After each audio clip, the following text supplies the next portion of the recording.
네, 선생님도 반갑습니다. 이제 새해가 밝아서 저희가 처음 수업을 이제 하게 됐고요. 이제 선생님들 중에 몇몇 분들은 저랑 미리 전화나 뭐 만나서 올해 어떻게 공부할지도 나눠보고 해서 제가 올해는 사실 제가 세 번째 개강을 하게 됐어요.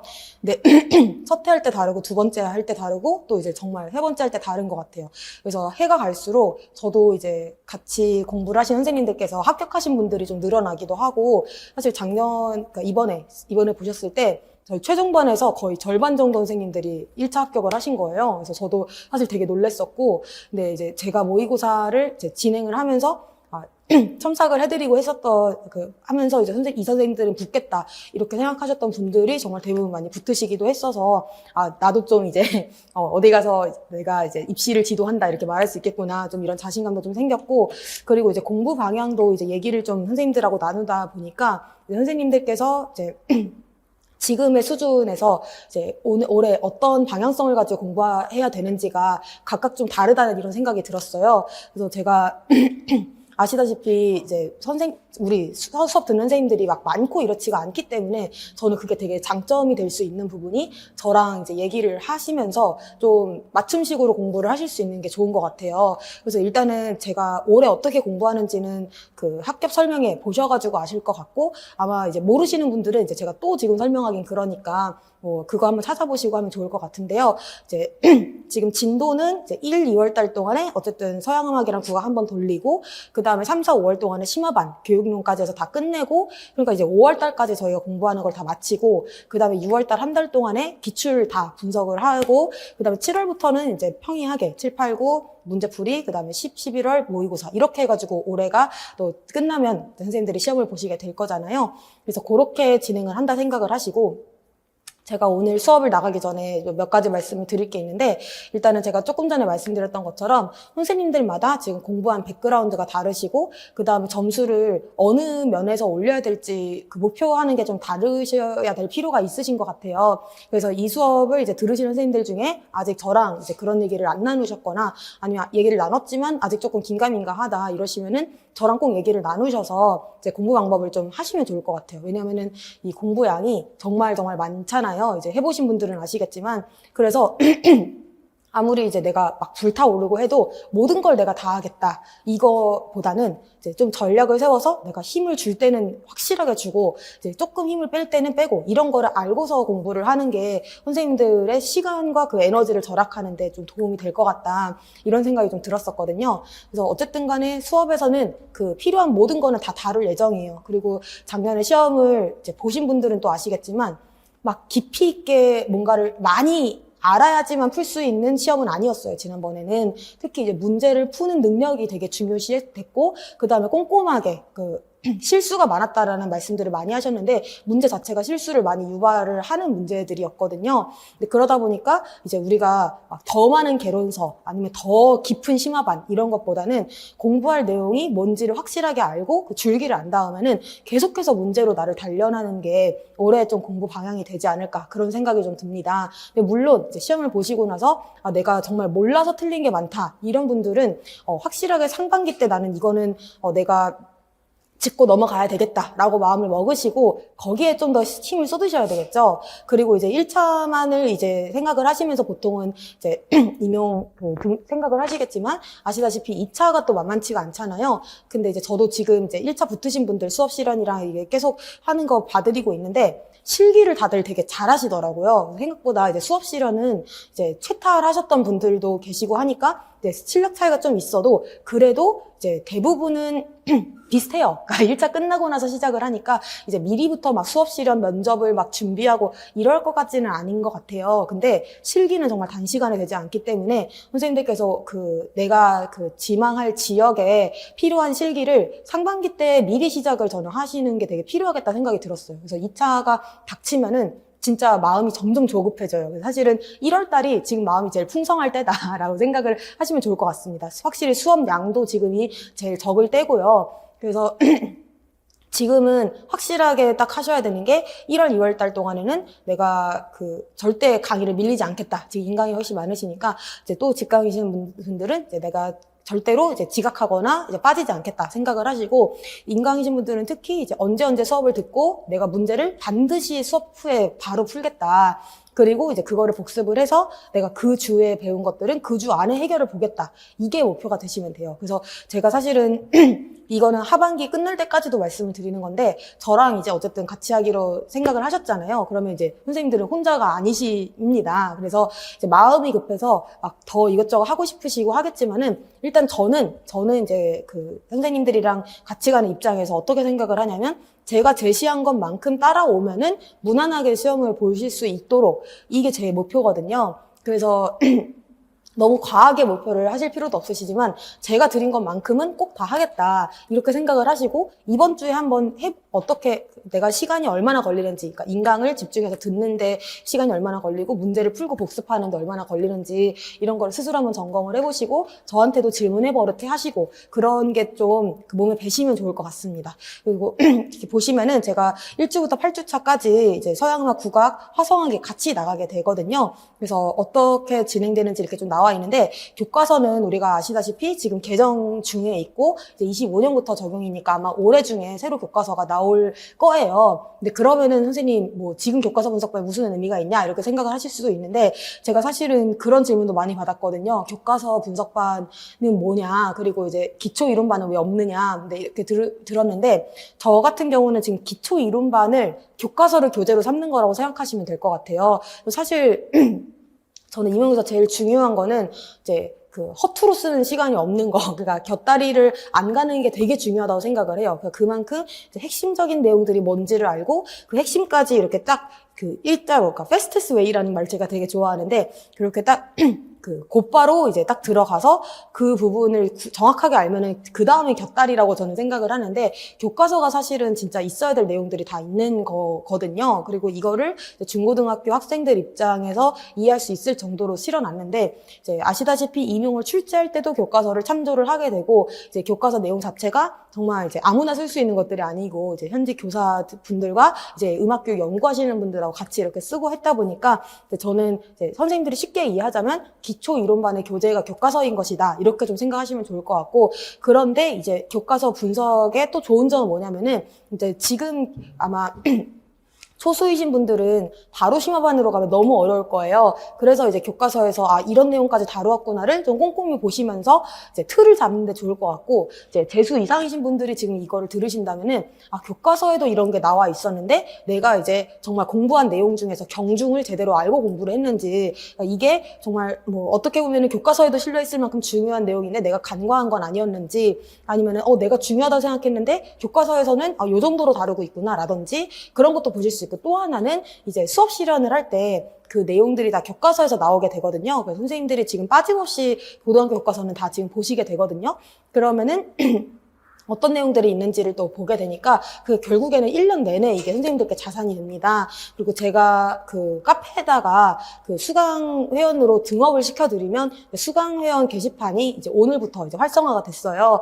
그러면은 거기에다가 지금 서양음악하고 국악의 그 교과서 그 교재, 그러니까 교과서들 이제 주제별로 모아놓은 PDF 파일을 올려드렸거든요. 그래서 그거를 받아서 이제 패드 같은 걸로 보시면 제일 편하실 것 같아요. 그래서 뽑으면 너무 많으니까 그렇게 보시면 좋을 것 같고, 그 다음에 교과서 분석반 교재가 있거든요. 제가 만든 거. 근데 그거는 뭐냐면은, 그걸로 이제 제가 수업을 나가는 건 아니에요. 수업 때는 교과서만 보는 것만으로도 이제 이미 교과서가 고등학교 음악만 11종이고 음감비 5종이고 이거를 저희가 다 보기 때문에 또 정리할 필요는 없어요. 근데 대신에 중복되는 내용들을 제하고 이제 있는 내용들을 다 모아서 이제 딱 압축해 놓은 거기 때문에 그 책으로 복습을 하시는 거예요. 그래서 그 책은 선생님들이 인출 연습하시고, 그 다음에 정말 두고두고 나중까지, 그리고 그 아까 말씀드린 2차 수업 실현 연습할 때까지도 정말 유용하게 쓰실 수 있는 책이기 때문에, 그거는 이제 선생님들께서 이제 그 수업은 저랑 이제 그걸로 보통 하지는 않겠지만은 그걸로 이제 혼자서 공부를 복습하시는 용도로 좀 쓰시면 좋을 것 같습니다.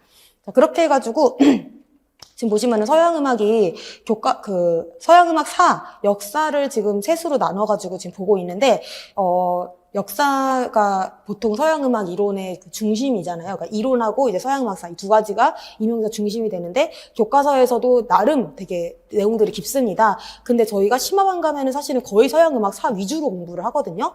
그러면은 이제 어디 넓은 데를 가기 전에 미리 연습을 많이 하는 거라고 생각을 하시면 좋을 것 같아요. 그래서 3주 동안에 교과서에 있는 서양음악 내용은 내가 완벽하게 다 알고 가겠다 이렇게 생각을 하셔야 되겠고, 그 다음에는 이제 아마 이제 개정이 되면은 음악극에 대한 얘기가 이제 교육과정에서 빠졌기 때문에 이제 이 부분이 그냥 흡수가 될 것 같아요. 서양음악사라든지 아니면은 뭐 그냥 다른 뭐 융합이라든지 이런 쪽으로 빠질 것 같은데, 극음악은 지금까지는 교과서에서 서양음악하고 국악에서 둘 다 같이 들어가 있어요. 어디 들어가 있냐면은 서양음악은 오페라고, 국악에서는 뭐가 있을까요? 판소리랑 창극, 뭐 그다음에 경극, 가부키 뭐 이런 것들이랑 같이 해서 보통은 교과서에 같이 실려 있어요. 근데 이제 저희가 이제 편의상 이렇게 나누다 보니까 오페라 위주로 좀 볼 것 같고요. 그다음에 교과서 악기라고 하는 것은 이제 교과서에서만 다루는 뭐 기타, 오카리나, 리코더 이런 것들 있잖아요. 드럼 이런 것들이 이제 최근에는 거의 시험에 나오고 있진 않는데, 그래도 선생님들께서 실제로 지도를 하셔야 되는 것들이에요. 앞으로 이제 당장 내년이라도 학교에 투입이 되시면은. 그래서 미리 악기에 대해서 잘 알고 계셔야 되는 거는 정말 당연한 일이고, 그 다음에 또 이제 시험에 또 나왔을 때를 대비하는 것도 있겠죠. 그리고 학교에서 가르쳐야 될 그런 기악곡들이랑, 그 다음에는 이제 교과서에서 제일 많이 차지하고 있는 것들이 가창곡인데, 가창곡이 되게 많은데 거기에서 좀 둘로 나눠가지고 이제 형식이랑 이론 파트는 뭐냐면은 이제 뭐 예를 들어 남촌이 있다. 그러면은 ABA 형식이다. 뭐 그다음에 그게 뭐 세도막 형식이다. 뭐 여린내기로 한다. 뭐 그런 것들 있잖아요. 그래서 별건 아니지만은 교과서에서 어떤 이론들을 다루고 있는지 그런 거 한번 정리를 할 거고, 그 다음에는 이제 세계음악하고 대중음악도 1차 시험 자체는 많이 나오진 않는데, 지금 2차에서 수업 실현할 때는 계속해서 국악하고 서양음악에 연결되는 지점에서 계속 물어보고 있어요. 그래서 그런 것들이 이제 아무래도 왔다 있는 게 세계음악이랑 대중음악도 계속해서 좀 강조가 되고 있고 하다 보니까, 이런 부분들은 이제 좀 뭐랄까 1차랑 직접적으로 연결돼 있다기보다는 선생님들이 되시기 위해서 이제 기본적으로 해야 되는, 점점 음악 교육적으로는 강조되고 있는 부분이라고 생각을 하시면 될 것 같아요. 그래서 아마 이 5주차 이후의 부분들은 심화반 때는 다루질 않아요. 그래서 이거는 선생님들이 요 때만 배울 수 있구나 라고 생각을 하시면 좋을 것 같고, 그 다음 마지막 8주차에는 총정리라고 되어 있는데, 제 생각에는 이제 음감비를 지금 얼만큼 해야 되는지를 한번 수업을 해봐야 제가 알 것 같은데, 맨 첫 해에는 음감비를 이제 이때 총정리 때 그냥 문제로 다 모아서 드렸었어요. 예고 교과서들이랑. 근데 이제 조금 더 교과서 그해, 그러니까 23년도 문제에서 교과서에서 적중된 게 되게 많았던 거예요. 제가 처음 들어왔던 해에. 그래서 교과서를 조금 늘려가지고 10주로 해서 이제 음감비를 또 같이 이렇게 다뤘는데, 또 이제 이번에 해보니까 문제풀이가 또 되게 중요한 것 같아서 지금 문제풀이를 좀 늘리고 교과서 분석을 지금 8주로 줄인 거거든요. 그래서 음감비를 지금 수업을 한번 해보고, 이제 요때 보통은 이제 음감비 내용이 서양음악사랑 이제 국악의 뭐 이론 이런 쪽에 지금 좀 집중이 되어 있어요. 그래서 요때 같이 할 수도 있고, 시간을 봐서 그게 아니라면은 이제 다른 거 하고서는 이제 조금 시간을 할애해가지고 음감비를 좀 동시에 병진행으로 이렇게 갈 수도 있고, 그렇게 어쨌든 간에 8주 안에 전체를 다 끝내는 것을 이제 목표로 하고, 그거는 제가 잘 조절해서 하도록 하겠습니다. 국악에 대해서는 이제 국악 할 때 말씀을 드리도록 하고, 화성학도 마찬가지고요. 그 다음에 이제 교과서 분석반이 어떤 것인지는 좀 설명을 드렸었고, 이제 제가 매주 문제를 드리는데, 이제 다음 주부터는 이제 오늘은 첫날이니까 이제 첫날 테스트 이런 게 없는데, 다음 주부터는 시작할 때 이제 전주 거를 제가 복습할 수 있게 그냥 짧게 문제를 매번 드릴 거예요. 그래서 그거를 좀 아시면 좋을 것 같고, 시간은 뭐 이렇습니다. 그래서 이거는 직강 선생님들 보시면 되는 부분이고요. 이게 뒷장이 아마 올해 나의 다짐은 막 이렇게 써 있는데, 이거는 저한테 주시는 게 아니라 선생님들께서 각자 이제 올해 내가 뭐를 목표로 공부를 할지, 그리고 또 이런 분들도 되게 많으셨어요. 그러니까 1차를 막상 이제 되게 아깝게 떨어지신 분들도 많거든요. 이번에 조금 정말 합격하실 줄 알았는데 막 1점 차이, 정말 이런 분들이 많이 계셨는데, 그때 고민을 하시는 분들이 상당히 또 있으세요. 그러니까 내가 정말 열심히 해서 그 정도면은 진짜 합격한 사람이랑 거의 차이가 없잖아요. 1점 차이 막 이런 정도면 그만큼 열심히 했다는 뜻인데, 그렇게 해서 떨어지고 나니까 과연 내가 이 고생을 1년을 더 할 만큼 이 직업을 내가 정말 진심으로 원하는지, 이게 정말 나한테 맞을 것 같은지를 정말 많이 고민을 하시고 진지하게 생각을 해보시는 것 같은데, 그게 저는 되게 좋다고 생각을 해요. 그러니까 저도 사실은 이 직업이 할수록 되게 잘 맞는 것 같아서 되게 기쁘고 좋거든요. 근데 저는 하기 싫은 직업이었으면 못했을 것 같아요, 정말. 근데 그렇게 그 교사라는 직업은 사실은 진입장벽이 너무너무 높고 선생님들이 너무너무 고생을 많이 하시는데 그거를 이제 이 고생을 지탱해 줄 수 있는 힘은 사실은 희망인 것 같아요. 정말 이제 내가 이거를 하면서 앞으로 삶이 정말 즐겁고 알차고 행복할 것이다. 그래서 그런 것들 한번 되새겨 보시거나 아니면은 마음을 좀 확실하게 하시는 그런 방향으로 생각을 해보시면 좋을 것 같아요. 왜냐면은 다 공부해놓고 포기하면 너무 아깝잖아요. 그쵸? 그리고, 이거는 나중에 또 얘기를 하면 좋을 것 같습니다. 어쨌든 그렇게 해서 저랑 얘기도 나누시고 이제 1월 달 중에는 확실하게 이제 내가 올해를 달려나갈 것을 마음에 딱 먹으시고 제가 작년에도 첫날 말씀을 드렸었던 게 뭐냐면은 이제 올해 합격하겠다라는 마음이 아니면은 그러니까 미리 고생하시지 마셔라 이렇게 말씀을 드려요. 그리고 저는 특히 또 작년에 그렇게 또 아깝게 떨어지시고 하신 분들이 올해 다시 들으시는 분들이 되게 많으시는데 제가 마음이 굉장히 뜨거워요. 그렇게 생각을 하면은. 그래서 진짜 제 수업을 들었는데 합격하시는 걸 전 진짜 꼭 보고 싶거든요. 그러니까 이제 올해 진짜로 합격을 꼭 하겠다. 그럼 작년보다 당연히 나는 2배 더 열심히 하겠다. 이렇게 생각을 하시고 남들보다 정말 막 10배 하겠다. 이렇게 마음을 먹고서 시작을 해야지 이거는 그냥 뭐 하다 보면은 뭐 열심히 남들도 하니까 나도 되겠지. 이렇게 하면은 진짜 그냥 나만 고생하는 시간만 되는 거거든요. 그래서 우리는 분명하게 합격이라는 목표를 가지고 같이 하시면 더 좋을 것 같습니다. 그리고 마지막으로 한 가지는 저희가 이제 3월에서 5월 동안에 심화반을 나가는데 국악은 그래도 어떤 교재를 나갈지를 이제 준비가 되어 있고 그 다음에 저도 국악 책들을 좀 정리해서 교재를 지금 편찬을 하고 있어요. 그래서 국악은 사실 제가 별로 걱정이 안 되는데 서양음악 메인 교재를 한번 투표를 하려고 그래요. 그래서 저희 게시판에다 투표를 한번 올릴 테니까 1월 말쯤에 올릴 테니까 한번 선생님들도 책을 보시면 좋을 것 같은 게 두길이라는 책이 있고 들배라는 책이 있어요. 아마 아시겠지만 그래서 두길을 작년까지 이제 교재로 썼는데 그게 책이 좀 지나치게 두꺼운 것도 같아요. 그러니까 사실은 꼼꼼해서 그전에는 선생님들이 못 본 게 없게 하겠다라는 마음으로 이제 꼼꼼한 교재이기 때문에 또 이제 챕터별로 잘 정리가 돼 있기 때문에 그 교재를 선택을 했는데 또 보니까 이제 교재 자체가 집중하기가 아주 좋은 책은 아니긴 해요, 그게. 그래서 혹시 또 다른 책으로 했을 때 또 장점도 있으니까 들배가 어떨까 고민도 해봤거든요. 그래서 들배는 장점이 뭐냐면은 청국집이 딸려있고 제가 그거를 이제 선생님들께 이제 드릴 수가 있어요. 그러면은 이제 선생님들이 중요한 악곡들을 좀 악보로 접해보시는 게 조금 더 용이하시고, 그 다음에 설명 자체가 좀 편안해요. 그래서, 제가 그거를 선택을 안 했었던 이유는 안 그래도 각자 잘 보시고 이제 스터디할 때도 보시고 이제 혼자 공부하실 때도 제일 편안하게 보시는 게 들배다 보니까 굳이 내가 막 이렇게 같이 봐야 될 필요가 있을까, 다각도로 보면 좋지 않을까 해서 들배를 일부러 피했던 건데 그렇게 따로 공부하실 필요가 오히려 없지 않을까. 그냥 내가 수업에서 써버리면은 그냥 같이 그 책으로 공부하고 어차피 제가 문제들은 다른 책들 그라우트랑 이제 민흥현 선생님 책이랑 뭐 만약에 들배를 하더라도 2개까지 합해가지고 문제를 이제 연습을 시켜드리기 때문에 선생님들께서 뭐 다른 책들에 대한 로스가 있을 거를 걱정하실 필요는 없으시거든요.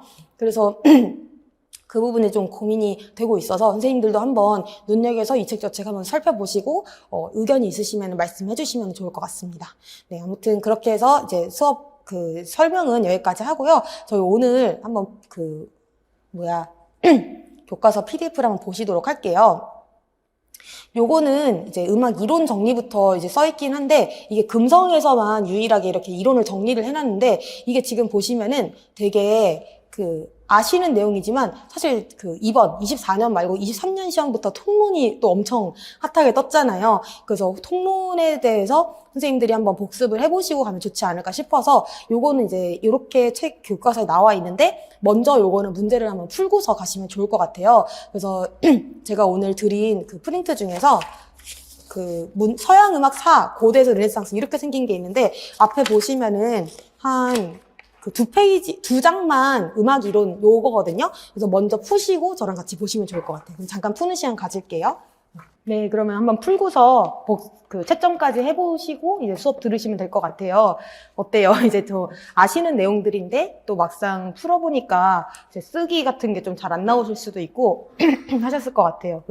그리고 이제 특히 이번에 처음 공부하시는 분들은 이제 모르시는 것들이 좀 많았을 거라 생각이 됩니다. 요 이론 같은 경우는 화성학 할 때 저희가 기초 음악의 기초 이론 먼저 하거든요. 그래서 그때 더 자세하게 수업을 나가긴 하는데요. 저희가 사실은 뭐 소리에 소리부터 이렇게 보면은 조금씩 제가 그동안에 시험에 어떤 식으로 나왔었는지 위주로 좀 말씀을 드릴게요.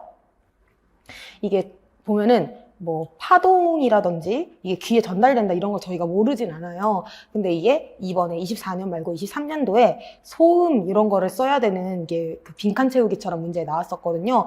좀 이런 거는 저희가 예측하기가 어렵죠. 근데 이제 소리는 이제 음이 있고 소음이 있다. 그래서 음은 우리가 음악적인 음이라고 하면은 뭐 도레미파솔라시도 쉽게 말하면은 이런 것들이 있고 그 외의 것들을 저희가 소음이라고 분류를 하잖아요. 그래서 이거를 뭐 소음 혹은 시끄러운 음 뭐 같은 말인데 이 부분을 써야 되는 게 문제 나온 적이 있다. 굉장히 최근에. 그리고 이제 길이, 높이, 강도, 파형 이런 것들을 이 속성들을 가지고 소리의 어떤 퀄리티가 정해지는 그런 내용들이랑 연결시켜서 문제가 최근에 나왔었습니다. 그래서 이런 것들도 이제 선생님들이 눈여겨서 좀 보실 필요가 있고, 그다음에 음악을 정의했을 때 이제 저희가 시간 예술이다라는 걸 제가 빈칸으로 해놨었는데요. 우리가 뭐 아무래도 미술이랑 같이 엮어가지고 융합 수업 같은 게 교과서에 많이 나오게 되는데, 미술은 이제 시각적인 건데 음악은 이제 소리 예술이고 이제 청각적이고 이제 순간적으로 그 저희가 보유했다가 이건 지나가는 것들이다 보니까 이런 얘기가 우리가 그 음악과 교육과정 거기 맨 처음에 음악이라는 것의 성격 이런 거 할 때부터 제일 먼저 나오는 부분이에요. 그래서 그거를 좀 아시면 좋을 것 같고, 그 다음에 음악의 구성 요소 해가지고 제가 7가지를 써보는 거를 말씀을 드렸는데, 이 리듬가락, 화성, 형식, 음색, 선율임, 빠르기 이런 것들이 이제 저희가 음악에서 무엇을 가르쳐야 되는가, 그래서 지금까지 교육과정이 개정될 때 이런 7가지들이 계속해서 강조가 되고 이제 다른 것들이 바뀌어도 무엇 7가지를 가르치느냐 이런 것들은 이제 거의 바뀌지 않고 이제 유지가 되고 있었거든요. 그래서 이거는 우리가 교육과정 공부할 때 또 보일 수 있을 것 같고, 아 맞아, 교육과정 하니까 생각났는데 저희가 다음 주부터는 저희가 시작할 때 문제 푼다고 말씀드렸잖아요. 그때 22교육과정도 조금씩 문제를 내드리려고요. 그래서 제가 미리 카페에다가 올려드리면은 보시고 오셔서 이제 빈칸 채우기 연습 이런 거 조금씩 하시면 좋을 것 같아요. 왜냐면은 음악교육론 자체는 사실 공부할 양이 많은 게 아니라 제대로 외워서 이제 빈칸을 채울 수 있는 수준이 되는 게 좀 중요한 것 같아요. 이번 시험 보니까 그게 아니더라도 막 응용할 수 있는 여지, 막 깊이 생각해서 풀 수 있는 뭐 문제 적응력을 기르는 이런 수준의 문제는 나오진 않거든요. 그래서 이제 양 자체가 많은 건 아니라서 지금 3, 4, 5월로 다 몰아놨는데, 교육과정은 지금부터 좀 꾸준히 하셔야 될 것 같아가지고 이제 그거는 제가 이제 계속해서 문제를 조금씩 내드릴 수 있도록 하겠습니다. 그 다음에 이제 음표와 심표 이런 것들은 당연히 좀 잘 아실 것 같고, 그 다음에 보표 같은 경우에는 우리가 21년인가 22년인가 이 가오음자리표와 이제 뭐 테너보표 이런 거를 이제 쓰는 이유를 서술해야 되는 문제가 나온 적이 있었어요. 그래서 우리가 지금 같은 위치에 있는 미들 C를 지금 3가지 음자리표에다가 보여주고 있는데 높이가 다르죠. 그러면은 선생님들께서 왜 지금 이 약곡에서는 이 음자리표를 썼느냐, 뭐라고 대답하실 것 같으세요?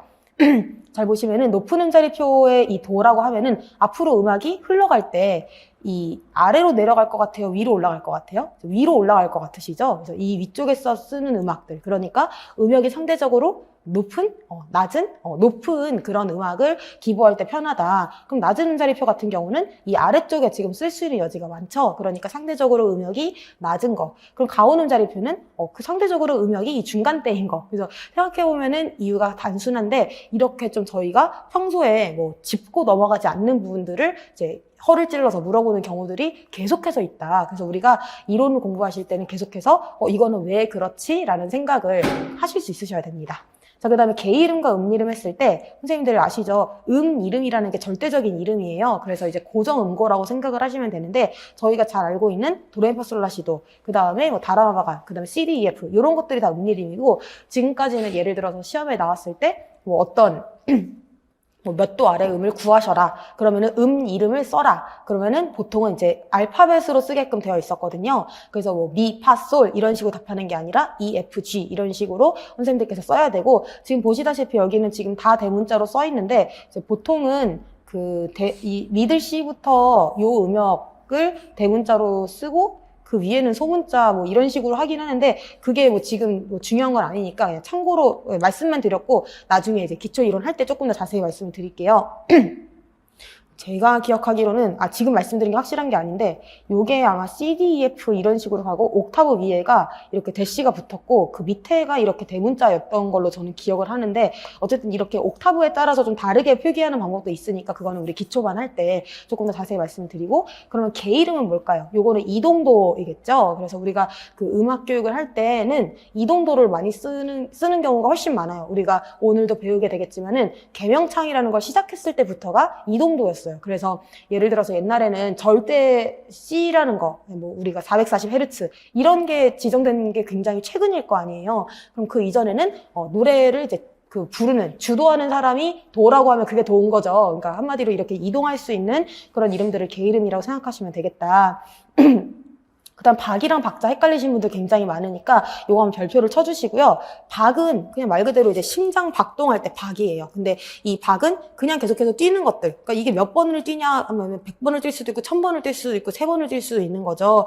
근데 이거를 단위로 모았어. 그랬을 때 박자가 되는 거예요. 그러니까 이제 8분의 6 박자라고 우리가 말을 하죠. 그럼 8분의 6이라고 하는 단위를 가지고 우리가 뛰는 것이기 때문에 이제 박자라고 얘기를 했을 때 우리가 알고 있는 음악의 그런 박 단위를 얘기할 때는 박자다라고 생각을 하시면 되겠고, 그렇기 때문에 패턴이 있다라는 것까지 생각하시면 될 것 같아요.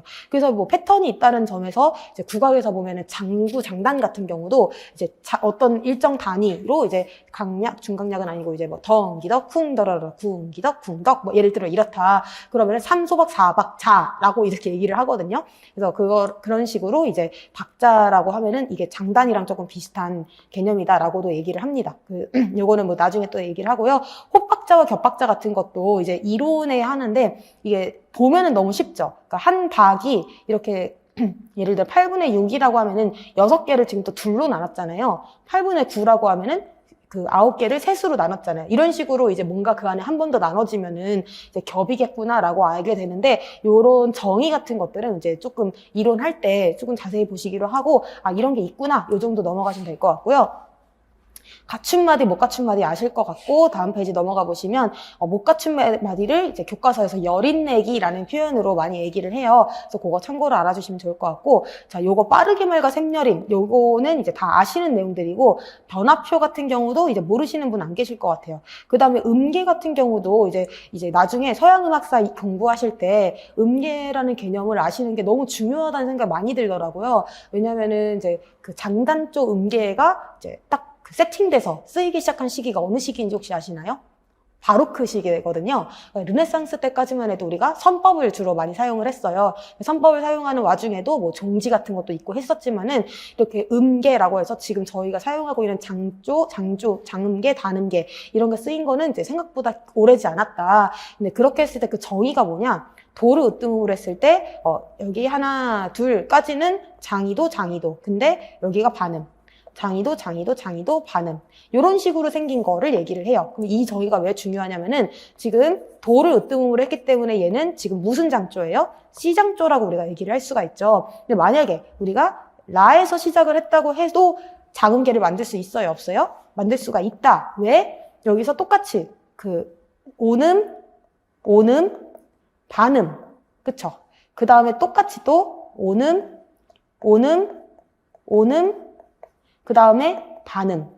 이렇게 지금 관계만 똑같이 만들어주면은 시작하는 데가 어디든지 간에 자음계를 똑같이 만들 수 있다. 그래서 요거를 이해하시는 게 너무너무 중요합니다. 그래서 요거처럼 선법도 마찬가지예요. 만약에 뭐 에올리아, 프리지아 뭐 이런 선법들이 있어도 걔네들도 몇 번째 음 사이가 오음이고 몇 번째 음 사이가 반음이다. 라는 그 관계가 유지가 되는 거거든요. 그래서 시작음이 뭐든지 간에 따라서 뭐든지 간에 상관없이 이게 같은 음도 위치에 있는 음들이 그 같은 음정을 가지고 있으면은 같은 음계라고 볼 수가 있다. 선법이라고 볼 수가 있다라고 보시면 되겠습니다. 그 예전엔 단음계 구분하는 문제가 옛날엔 많이 나왔었는데 지금은 다 안다고 생각해서 문제가 잘 나오진 않아요. 근데 이제 우리가 일반적으로 제일 그 익숙한 음악에 쓰이는 단음계는 화성 단음계라고 해서 라시도레미파솔라 하면서 여기에서 증이도가 생겨나고 이제 반음으로 이제 이끄는 만들어주는 요게 지금 우리가 제일 많이 쓰이는데 원래는 이제 그냥 라시도레미파솔라 하면서 여기에 이끄음이 없다라는 게 제일 큰 특징이죠. 그래서 여기 음도 7하고 8 사이에 이렇게 체크를 한번 해주시고 여기가 이끄음 X 이렇게 한번 적어주시면 되겠습니다. 근데 화성 단음계는 이 끊음이 없으면 우리가 끝나는 느낌이 안 나잖아요. 그래서 이 끊음 O 이렇게 적어주시되 대신에 그 앞에 음도 6과 7 여기 사이가 증이도 요거를 적어주셔서 증이도 때문에 요거를 이제 금지하기도 했었다. 근데 이 소리가 조금 뭐 이렇게 불편하긴 하지만 저희는 이제 좀 익숙하죠. 근데 이 증이도를 옛날에는 굉장히 극도로 오랫동안 피해왔어요.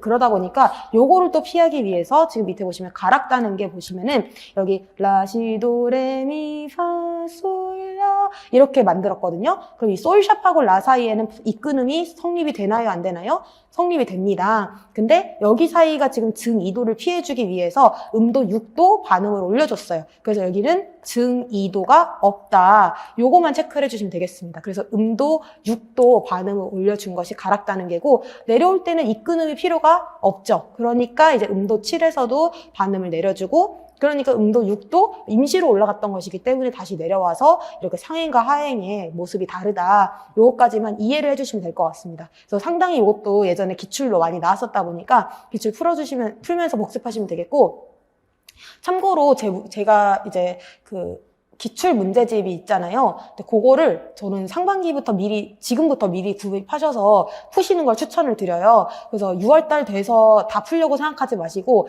내가 오늘 이렇게 이론 부분을 한번 풀었다. 그러면은 제가 거기도 주제별로 모아놨거든요. 그러면 이론 부분 한번 풀어보셔서 옛날에 한 이 정도 나왔구나. 지금 미리 감을 익혀놓으세요. 아시겠죠? 그래서 그때 가서 몰아서 하지 마시고 만약에 오늘 또 중세를 배웠다. 그럼 중세분도 한번 풀어보시고 이런 식으로 하시면 좋을 것 같습니다. 제가 그때 또 말씀드릴게요. 그리고 작년에 책을 사신 분들은 새 책으로 하고 싶으면 사시면 되는데 그렇지 않으시면은 그냥 지우고 또 푸셔도 된다. 필요한 부분만 제가 또 이제 올해 거 추가된 거는 또 말씀을 드리고 할 테니까요. 자, 그리고 이제 조성에 따라서 음계와 관계쪽. 요거 같은 경우는 아까 제가 왼쪽에서 설명드린 이 음계가 이해가 잘 안 되시면은 여기에다가 이게 뭐 오는, 반음, 오는, 반음 이런 것들을 하나하나 다 체크를 해보세요. 그래서 지금 장조와 장조끼리, 단조끼리 공통적으로 지금 그 음정 관계가 어떻게 되어 있는지 요거를 지금 직접 다 한번 해보시는 거를 추천을 드립니다. 그 다음에 이제 다음 페이지 넘어오시면 관계조. 이번 문제에도 관계조가 나왔었거든요. 그래서 이거 너무 쉬운 문제긴 하죠, 사실은. 근데 그래도 저희가 이제 처음 보신 분들도 계실 테니까 요거는 보시면은 원조인 다장조에서 도를 시작을 하는데 지금 단조니까 도레미파솔라시도 이렇게 올라가겠죠. 그래서 같은 으뜸을 가지고 있는 장단조. 그 다음에 조표만 같으면은 이제 나란한 조. 그 다음에 깔림, 버금, 깔림. 그래서 너무 설명이 좀 없다, 그쵸? 이거는 이론할 때 조금 더 자세히 하면 좋겠고. 자, 음정의 정의 별표. 자, 공부하시다 보면은 저도 매번 이제 만나는데 음정하면은 사실 음 높이라고 생각하시는 분들 정말 많으세요. 음 높이가 아닙니다. 두 음 사이의 거리, 여기 형광펜 한번 쳐주시고요. 음정을 구해라 했을 때 다른 소리 하면 안 돼요. 항상 두 개의 음이 있었을 때 그 사이가 뭐 장2도면 장2도다, 뭐 단육도면 단육도다 이런 식으로 이제 거리를 말해줄 수가 있어야 됩니다. 그래서 음정이 높아요 말이 될까요? 안 됩니다. 그래서 이거는 음 높이가 높아요. 이렇게 말씀하셔야 됩니다. 그리고 음가는 어떠해야 될까요? 음가라고 하는 것은 길다 짧다예요. 아시겠죠? 그래서 음고, 음가 요것도 이제 뜻을 옆에서 써주시겠다. 음고와 음가 이렇게 해놓고 가로치고 음고는 음의 높이, 음가는 음의 길이. 그래서 요것들을 이제 나타내주는 게 악보죠. 기보 체계죠. 그래서 오늘도 또 이제 기보 체계 변천도 살짝 보실 텐데, 다 음고와 음가를 어떻게 기록을 하느냐에 대한 문제가 결국엔 기본법의 얘기예요. 그래서 요런 개념들도 지금 알고 가시면 좋을 것 같습니다. 자, 그 다음에 뭐 어울림 음정 이런 거는 이제 저희가 또 공부를 하시면서 아셔야 되는 부분이고, 이제 오는 반음은 아예 지금 외워놓으세요. 이제 화성학 첫 시간부터 저희가 외우게 말씀을 드릴 거지만은 요것도 이제 미리부터 알아주시면 좋겠다. 그래서 외우는 게 가장 빠르다. 그 다음에 화음이라고 하면은 뭔지 다들 아실 거예요. 동시에 울리는 소리. 자, 근데 사마음도 한번 별표 쳐주세요. 사마음 하면은 무슨 뜻인지 또 이제 많이 듣던 말인데 또 막상 활용을 잘 못하시는 경우가 많거든요. 한음을 바탕으로, 자, 여기 형광펜 3도 간격, 그리고 두음을 쌓아서 두 번을 쌓은 거예요. 그러니까 장삼화음에서는 이제 장삼도 한 번, 그 다음에 완전오도 한 번. 그러니까 맨 밑에서는 완전오도인데 이제 삼도 한 번, 삼도 한 번 이렇게 쌓아서 장삼화음, 그다음에 단삼화음 이렇게 해서 삼화음이라고 하면은 이렇게 세 개인데 보통 이렇게 줄에서 시작했으면 줄에 걸려서 3개 이어서 칸에 걸렸으면 칸에 걸려서 3개 이런 식으로 생겼으면 삼화음 끝이 아시겠죠? 자, 그 다음에 주우사마, 딸림치마 이런 거 화성학할 때 보시면 될 것 같고, 네, 여기까지도 다 마찬가지고요. 자, 다음 페이지 넘어오셔서 종지법 한번 별표 쳐주시고요. 종지가 지금은 너무 기본이 돼버려서 출제가 거의 되지 않지만은 정말 그래도 최근까지도 종지법 구분하는 게 정말 임용에 많이 나왔어요. 그래서 발음 맞춤, 반맞춤, 벗어난 맞춤, 거짓 맞춤 이렇게 써 있는데 여기 옆에다가 이제 요즘 쓰는 표현들까지 같이 써줄게요. 이제 발음 맞춤 하면은 정격 종지. 전격종지란 말을 훨씬 많이 써요. 그래서 교과서라서 약간 우리말로 순화한 것 같고요. 반맞춤은 반종지. 그 다음에 거짓 맞춤은 위종지라고 얘기를 합니다. 그리고 3번에 있는 벗어난 맞춤은 사실 이제 뭐 벗어난 맞춤이라고는 잘 안 하고 그냥 사도에서 이제 변격종지라고 얘기를 하거든요. 그래서 이거는 변격종지.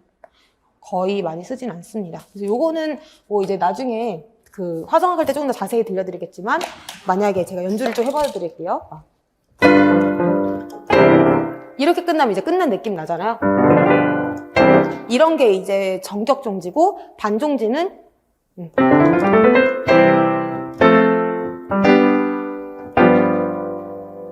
이렇게 됐으면 이제 반종지. 그 다음에 뭐가 더 가야 될 것 같고 그럼 한번 이번에 들어보세요. 이렇게 됐으면 무슨 종지인 것 같으세요? 요게 지금 변격종지거든요. 변격종지. 원래는 뭐 만약에 이렇게 됐으면 정격종지인데 조금 더 부드럽게 끝나는 게 느껴지시죠? 이렇게 변격종지. 거짓종지는 뭐 이런 식으로 이제 끝날 것 같지만 약간 삐끗해서 다른 데로 가는 거. 그래서 음악 화성하기 되게 재미있는데 제 들어보면서 나중에 또 많이 하면 좋을 것 같습니다.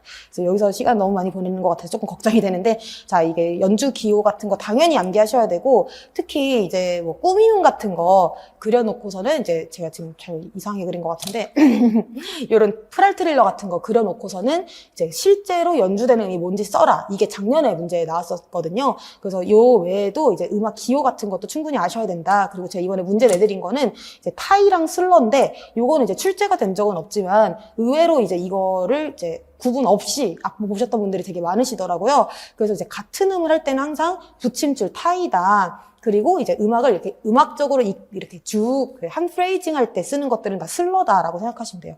그렇게 이 두 가지 반드시 구분하시는 것도 별표 쳐놓으시고요. 나타낸 말 여기 완전 별표.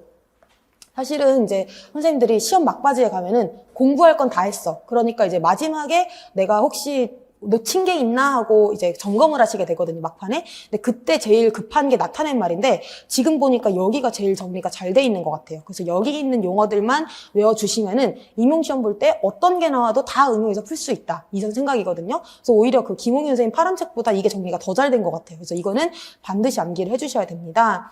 그리고 이제 여기 성악의 연주 형태, 기악의 연주 형태는 이게 이제 교과서에서 앞으로 저희가 많이 공부할 내용들인데 성악의 연주 형태가 세 가지가 있죠. 근데 제가 이거를 왜 쓰라고 말씀을 드렸냐면은 독창은 그 한 명이 하는 건 다 아시죠? 근데 반주가 따른다라는 것도 쓰셨나요? 이제 보통 무반주라는 말이 안 써 있으면 독창, 독주는 반주가 있습니다. 아시겠죠? 피아노 독창, 독주가 아닌 이상은.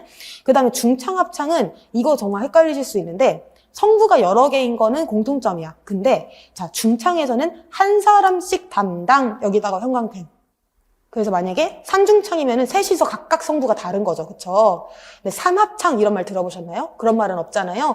합창은 뭐냐면은 두 개의 성부를 여러 명이 담당 여기다가 형광펜. 이렇게 해가지고 이제 중창, 합창을 교과서에서 구분을 하고 있어요. 그 뒤에 다른 책들에서 다. 그래서 요거를 이제 저희가 뭐 기악 전공이시거나 혹은 뭐 클래식 전공이 아니시거나 이제 저처럼 작곡 전공도 이제 그냥 구분 없이 말 쓰는 경우가 많거든요. 근데 이거를 저희는 이제 가르쳐야 되는 입장이기 때문에 반드시 구분을 똑바로 해서 쓸 수 있어야 된다. 기하기 연주 형태는 뭐 여기서 자세하게 나온 건 아니라 넘어가도록 하고, 악곡의 형식도 한번 별표 쳐주시고요. 이제 형식 문제도 이제 선생님들이 끝까지 불안해하시는 부분 중에 하나예요. 그래서 동기, 작은 악절, 큰 악절 이런 것들도 정의를 지금 먼저 외우세요. 사실은 제가 이거를 문제를 드릴 때 악보를 좀 드리고 문제를 풀게 할까 하다가 먼저 말로라도 정의를 외우시고 그 다음에 이제 저희 형식 할 때 악보를 보시면서 이제 점검하시면 좋겠다 생각이 들었었거든요. 그래서 제일 좋은 방법은 뭐냐면은 교과서에 이제 제가 아까 전에 한 6주차, 7주차 그때쯤에 교과서 가창곡 해놓고 형식 막 이렇게 써놨잖아요. 그럼 교과서 곡들을 가지고 이 정도가 두도막이었지, 세도막이었지 이렇게 해서 곡이랑 매칭을 해서 외워놓으시면은 나중에 그 곡이 만약에 실연 주제로 나왔어. 그럼 지도할 때도 너무너무 쉽게 쉬우실 거고 선생님들께서 나중에 헷갈리시지가 않으실 것이다. 그래서 이런 형식들은 다 외워두시고 끝까지 선생님들과 함께할 그런 형식들이다 이렇게 알아두시면 될 것 같습니다. 자, 그럼 이렇게 해가지고 저희 이론은 여기서 마무리를 하도록 하고요. 저희 조금 넘어가서 연대표 있는 페이지를 볼게요. 여기가 5쪽 이렇게 써 있을 거예요, 제일 밑에. 자, 그러면은 음악사 연대표에서 이렇게 교과서에서 연대표 있는 부분들을 제가 먼저 모아온 건데요. 보시면은 국악이 같이 있지만 저희 오늘은 국악은 보지 않을 거예요. 서양 음악만 먼저 한번 보시면은 이제 언제부터를 저희가 음악사로 보고 있냐면은 고대라고 얘기를 하죠. 근데 연도를 보시면 기원전 3500년부터 지금 보시면 한 350년 막 이때로 지금 써 있잖아요. 그러니까 이제 기록이 막 좀 되고 이렇게 뭔가 세상이 좀 바뀌었다라고 이제 보이는 부분이 이제 중세 이후인데 이 중세가 지금 잘 보시면은 거의 1000년이에요. 그쵸? 그래서 여기를 이제 대충 1000년이라고 이렇게 적어 놓으세요. 그래서 중세의 그 기간이 굉장히 길다. 그래서 뭐 350이라고 지금 여기 써 있긴 하지만 보통은 4세기부터 14세기 막 이렇게 보기 때문에 1000년이라고 보고 있고 고대는 훨씬 더 긴 기간이에요. 근데 대신에 우리가 역사적으로는 고대 얘기를 별로 하질 않습니다. 그 이유가 뭘까요? 기록이 없어서, 그쵸? 너무 잘 아시는데, 기록이 있어야 우리는 항상 그 근거를 가지고 이렇게 음악사를 쓸 수가 있는 거거든요. 그래서 여기에서는 뭐, 이렇게 유물이나 벽화 이런 얘기들이 있고, 제일 중요한 건 이제 피타고라스 음계 이론 발달. 요거는 최근에도 그 2차 시험 문제로 이제 피타고라스 이론 같은 거 이제 자료를 주면서 학생들한테 어떻게 설명할 것인지 이런 게 문제 나왔었거든요. 그래서 이거는 선생님들께서도 오늘 이제 보시겠지만 내가 어떻게 설명할지를 생각을 하시면서 이제 수업을 좀 들으시면 좋을 것 같습니다. 그리고 이제 중세라고 하면은 이제 그레고리우스 1세 이런 사람 빼놓을 수가 없겠죠. 그레고리오 성가가 정말 그 너무너무 중요한 시기고 여기서는 교회 중심 여기다가 형광펜 쳐보시고요. 왜 교회 중심일까요? 이때는 그냥 문화생활 자체도 이제 없잖아요. 사실은 교회 외에는 다 중세에 막 정말 거지같이 살았던 거 아시죠? 막 우리가 중세하면 막 드레스 생각하는데 그거는 정말 로코코 이후이고 중세 때는 정말 넝마 같은 거 입고 막 죽 같은 거 먹고 막 이랬다고 저 봤거든요. 근데 그러니까 일주일에 한 번 교회 일주일에 한 번 혹은 그 이상 정말 잘 지어진 화려한 교회에 가서 거룩함을 느낄 수 있는 그게 엄청난 문화 생활이었을 거예요. 그래서 거기서 음악 교육도 이루어지고 음악적인 그런 발전도 다 이루어졌다. 근데 그 외에 음악이 없었냐? 그건 아닌데 기록이 없었다라고 생각을 하시면 됩니다. 그리고 이때 너무너무 중요한 일이 뭐냐면은 성가 동그라미 치시고요. 그 다음에 다성음악 출연.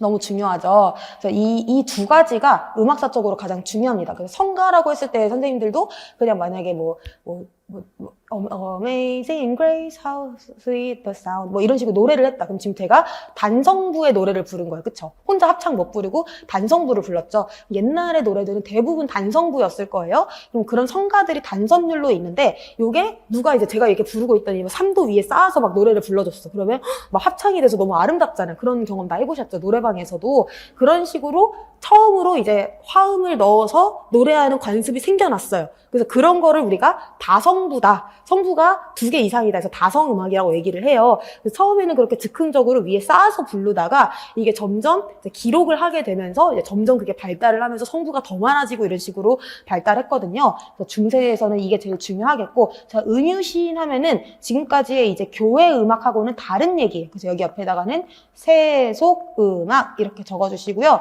세속음악은 교회랑은 또 결이 다릅니다. 그래서 지금은 중세는 교회 음악 중심이라고 얘기를 했잖아요. 그러니까 세속음악은 그냥 이러이러한 음악들이 있었어. 굉장히 우리가 단순하게만 알 수 있는데 갈수록 이 세속음악의 비중이 점점점 커지겠죠. 그래서 이거를 이제 넘어서는 때가 옵니다. 그게 이제 바로크 시대부터는 이제 넘어서게 돼요, 세속음악이. 그럼 르네상스 때에는 어떻게 됐을까? 이제 인간 중심 사상이라고 해서 밑줄 쳐보시고, 르네상스란 말 자체가 이제 돌아가자, 재생, 부활 이런 거잖아요. 그래서 신 중심으로 하던 그 오랜 중세를 넘어서서 이제 인간으로 돌아가자라고 했으니까 당연히 이제 음악적에도 그게 반영이 됩니다. 사실 제가 음악에 되게 좋아하게 됐었던 게, 이 음악은 항상 그 시대와 사회 혹은 그거를 노래하는 사람, 뭐 만든 사람과 뗄 수가 없더라고요. 그래서 항상 그 음악이 시대를 반영하고 있다는 것을 오늘 좀 많이 확실하게 알고 가시면 좋을 것 같고 여기도 이제 그 세속음악 발달이라고 되어 있잖아요. 그래서 제가 말씀드린 것처럼 세속음악이 이렇게 점점 커가는데 그때 중심되는 장르들이 생겨납니다. 샹송, 마드리갈, 요거 한번 형광펜 쳐주시고요. 이제 요거 이제 혹시 공부하셨던 분들은 샹송하면 뭔지 다 기억이 나시나요? 이제 샹송이란 말 자체가 프랑스어죠. 그래서 이때 아직 그 중세 음악도 사실은 프랑스 위주의 노트르담 성당 위주로 이제 발전을 하고 있었어요. 그래서 프랑스에서 이렇게 다성 음악들이 그 세속음악으로 발전을 또 하게 되고, 마드리갈 하면은 마찬가지로 다성부 합창 음악인데 요거는 이제 이탈리아예요. 근데 이거는 특징이 또 있어요. 이따가 또 악보로도 교과서에 나오지만은 마드리갈 리즘이라는 말을 낳을 정도로 음악사에서 굉장히 특이한 장르였어요. 어떤 면에서 특이했을까요? 이 마드리갈 리즘이라는 말은 묘사를 음악적으로 잘했다. 뭔가 이제 비가 떨어지는 음악이야, 가사가. 그러면은 음악도 막 뚝뚝 떨어지게 막 이렇게 묘사를 한 거야. 그런 식으로 음악에다가 가사를 반영을 한 거를 마드리갈 리즘이라고 할 정도로 마드리갈은 굉장히 가사를 음악적으로 표현하는 걸 잘했어요. 자, 그러면은 이게 얼마나 중요한 일이었냐면은 그 이전에는 성가를 할 때 예를 들어서 뭐 글로리아라는 노래가 있어요. 영광스럽죠. 이거 제목만 들어도. 이거에는 음악이 직접적으로 가사를 묘사하거나 이런 일은 없었을 거예요. 그쵸? 딱히 그런 생각이 미치지 않았어. 그냥 이제 성가였고, 그거를 조금 더 이제 장식해서 부르고, 요런 정도였다면은, 이 시기에 와서는 가사에 맞게 음악을 이제 변형시키고, 이제 그거에 맞춤을 해서 막 분위기를 만들어내고, 요런 식으로 이제 작곡의 기법도 많이 발달을 하게 된 거예요. 아시겠죠? 그래서 그거에 또 이제 나중에 점점 더 이제 포커스를 맞추실 수가 있고, 악보 인쇄술이 발명했다라고 하면은 뭐가 중요해졌을까요? 뭐가 달라질까요? 전하고. 더 많은 사람들이 악보를 보고 음악을 배울 수가 있겠죠. 그럼 그 이전에는 악보 인쇄를 못했으니까 손으로 그렸을 때는 그럼 어떻게 배웠을까요? 그냥 부전심수 위주로 하고, 그러니까 이제 손가락으로 막 기호해가지고 막, 자, 도 다음에 레 다음에 미, 파, 뭐 이런 식으로 지금 가르친 거예요. 뭐 이거는 귀도가 아니라 그 누구야, 나중에 그 우리 코다이 막 이럴 때 나오는 손이지만은, 귀도는 이렇게 막 돌아가면서 했는데 제가 그거는 조금 어렵더라고요. 저희가 그거 외울 필요까지는 없고, 어쨌든 간에 손가락으로 막 가르쳐가면서 하다가, 이제 르네상스 와서는 악보를 보면서 하게 되니까 점점 향유하는 사람들이 더 많이 늘어났겠죠. 그러니까 시간이 갈수록 이 악보의 수가 더 많아지고 그 음악이 더 풍성해질 수밖에 없는 거야. 그쵸? 그 다음에 뭐 무반주 합창곡이 성행했다. 이게 다 무반주 합창곡이니까 뭐 별 얘기는 아니고요. 그 다음에 바로크에 와서는 이제 귀족 중심의 음악 성행했다라는 데 별표를 쳐주시고, 그러면 이 말은 지금 뭐예요? 반대되는 표현이 교회 중심. 그쵸. 그래서 교회 중심의 그런 음악이 이제는 끝이 났다. 그 시대가 끝이 나고, 이제 바로크 음악 하면은 굉장히 화려한 음악들을 생각을 하시면 되는데, 막 정말 규모도, 오케스트라 규모 같은 것들도 커지고, 이제, 아까 전에 마드리갈에서 그런 음악이 그 가사의 내용을 막 묘사했다고 했잖아요. 그럼 이거는 일단은 성악곡인데, 이제 바로크에 와서는 기악들도 그런 분위기를 만들어내게 돼요. 그래서 예를 들면은 이제 바로크에 몬테베르디라는 작곡가가 있었어요. 그러면 그 사람이 이제 오페라를 만들면은 막 천둥 치는 부분이야. 그러면은 막 천둥, 막 트레몰로로 와라라라 이런 식으로 막 만들고, 이제 그런 기법들을 그 이전엔 생각도 안 했었겠죠. 왜냐면은 기악을 그렇게 중요시 하지도 않았으니까. 그 다성음악의 절정하면은 어떤 장르가 떠오르셔야 되냐면은 푸가 써주셔야 됩니다. 그래서 푸가라는 장르가 음악사적으로 너무 중요하고, 저희가 끝까지 열심히 공부해서 분석까지 잘 할 수 있으셔야 되는 그런 장르고요. 또 장단조 조성 확립, 제가 아까 말씀드렸던 장단조 조성이 이때 확립이 되게 됩니다. 자, 그리고 이 장르들이 너무 중요한데 오페라, 오라토리오가 생성되고 발전되었다라고 얘기를 하고 있어요. 그래서 요거는 오페라가 왜 이때 갑자기 생긴 게 아니라, 지금 앞에 보시면 르네상스 때는 이 무반주 합창곡이라고 하는 샹송, 마드리갈 이런 세속음악들이 생겼잖아요. 자, 오페라 하면은 얘도 종교음악일까요? 세속음악일까요? 세속 음악이죠. 굳이 따지자면은. 근데 이 마드리갈하고 다른 점은 뭘까요? 마드리갈은 바로 무반주였는데 오페라는 오케스트라 반주가 있다라는 점이 달라요. 자, 그럼 마드리갈도 되게 그 주제가 다양해요. 그래서 막 이별, 사랑, 뭐 슬픔, 뭐 기쁨, 막 여러 가지를 나타내는데 이제 오페라는 물론 이제 뭐 더 긴 이야기에 더 많은 곡들이 이제 포함되어 있는 뭐 그런 장르다라는 것 당연히 다르지만은 어떤 한 곡을 노래한다 해도 그 곡, 그 성악 멜로디에만 그 음악적으로 뭐가 가사가 반영된 게 아니라 반주에도, 그러니까 기악의 그런 그 연주법에도 굉장히 그 신경을 많이 써서 음악적인 요소를 많이 반영을 시켰다라는 게 달라지게 됩니다. 오라토리오 이제 교회 쪽에 이제 오페라라고 생각하시면 될 것 같고, 바흐의 푸가 완성 아까 봤던 얘기고, 기악의 발달 무슨 말인지 아시겠죠? 그래서 이때 막 기악이 발달했다라는 게 막 독주자가 막 나타나고 이런 거는 훨씬 이후예요. 근데 이제 작곡가들이 이제 어떻게 하면은 기악으로 이제 사람 목소리로 할 수 있는 건 이제 앞에서 다 한 것 같아. 이제 기악으로 뭔가 분위기를 만들어가는 걸 할까? 그런 고민했던 게 바로 바로크 시기다라고 이렇게 보시면 되겠습니다. 자, 이렇게 자세히 보는 건 사실 이 책이 거의 마지막일 거고요. 걱정하지 마요. 걱정 안 하셔도 될 것 같습니다. 뒤에는 이제 사실은 다음 주랑 그 다음 주까지 볼 내용이긴 한데, 요거는 간단히만 보면은 고전에서 이제 뭐 계몽주의 사상이다라고 얘기를 하는데, 뭐 듣기 쉬운 화성 여기다만 별표를 쳐주시고요. 바로크에서는 진짜 화려하게 할 수 있는 거 다 해보자. 그리고 막 왕궁의 불꽃놀이 막 그런 식으로 이제 그 궁정에서 화려한 노래들을 막 했다면은 아시다시피 최초의 음악가 프리랜서가 이제 모차르트, 베토벤 막 이런 사람들이잖아요. 그게 고전 시대인데요. 그러니까 이제 궁중을 위한 음악만 만든 게 아니에요. 그러니까 되게 쉬운 소나타 뭐 이런 거는 막 궁중 얘기가 막 들어간 게 아니잖아요. 듣기 쉬운 화성음악에 들어왔다라는 게 굉장히 큰 특징입니다. 그 선생님들이 생각하셨을 때 되게 옛날 음악일수록 뭔가 단순하고 요즘 음악일수록 복잡할 것 같지만 사실은 이제 르네상스나 바로크 음악이 훨씬 더 복잡해요. 특히 바로크는 아까 후가 같은 거 분석해보신 분도 알겠지만 되게 복잡하거든요. 근데 그거를 다 이제 빼고 우리 뭔가 이성적으로 정말 깔끔하게 가보자. 그렇게 해가지고 듣기 쉬운 음악. 뭐 예를 들어서 선생님도 아시는 거.